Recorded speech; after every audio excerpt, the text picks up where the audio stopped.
Солнце российской китаистики. В Санкт-Петербурге открылась выставка, посвященная нашему земляку, китаеведу Никите Бичурину. Чувашская национальная культурная автономия подарила его бюст Российской национальной библиотеке.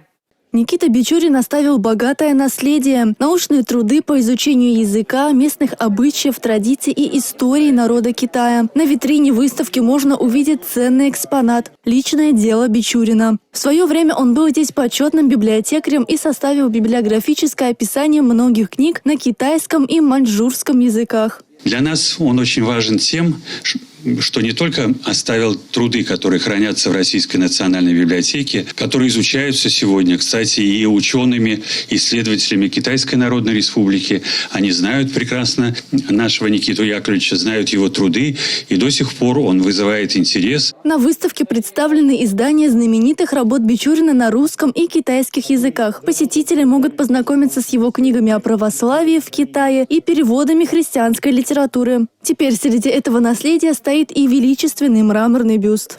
Если раньше мы приходили чувашами, я землякова приводил в читальный зал, мы брали 20-й том православной энциклопедии и читали про отца Иоакинта. Вот он, наш Иоакин, здесь. Но когда тяжело, конечно, ходили на Лазаревское кладбище, но не совсем удобно. А сейчас есть возможность прийти, посидеть, пообщаться, попросить помощи. Никита Яковлевич провел в Китае 10 лет. Его культуру передал российской элите, что поспособствовало развитию отношений между двумя странами. Труды Бичурина актуальны и сегодня, ведь Китай остается верен ценностям и традициям, о которых рассказывал востоковед 200 лет назад.